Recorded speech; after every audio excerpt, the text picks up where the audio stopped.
Militares rusos estarían participando en la Operación Tiburón 2020, inmenso despliegue de fuerzas revolucionarias en caza y captura de los militares rebeldes venezolanos supervivientes de los desembarcos fracasados de los últimos días. Así lo reconoció la cuenta en Twitter de la Zona Operativa de Defensa Integral, ZODI, de La Guaira, la región militar donde se produjo el enfrentamiento armado de Macuto. Se presentaron 8 especialistas de las Fuerzas Armadas de la Federación Rusa quienes operarán equipo aéreo no tripulado para conducir operaciones y acciones de patrullaje y escudriñamiento en Karayaka con el fin de apoyar las actividades de captura de los mercenarios, aseguró la ZODI en un tuit, borrado posteriormente. Las fuerzas rusas han utilizado con frecuencia drones en sus operaciones militares en Siria.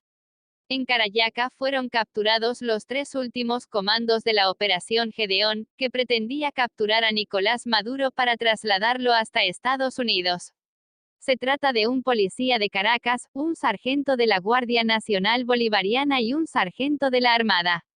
Hasta el momento las fuerzas de Venezuela mataron a 8 rebeldes y capturaron a una treintena de comandos y de colaboradores, la mayoría militares que se levantaron contra la revolución, además de 2 mercenarios de Estados Unidos, quienes ejercieron en las últimas semanas como entrenadores de los distintos grupos operativos en la frontera colombiana.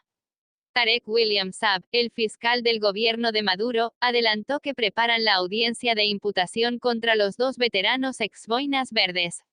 Se los acusa de terrorismo, tráfico de armas y conspiración con un gobierno extranjero. Esta sería la primera vez que se documenta presencia de soldados rusos en operaciones militares en Venezuela.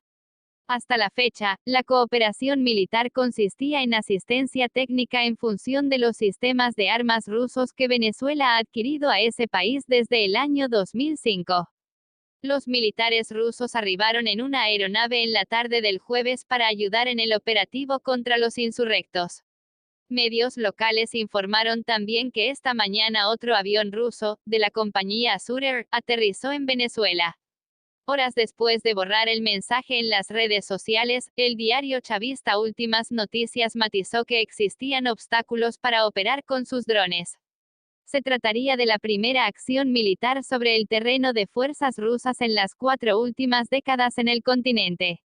Asesores y entrenadores soviéticos asistieron en Nicaragua a las tropas sandinistas y sus aliados cubanos durante la guerra a la contra financiada por Estados Unidos durante la década de los 80.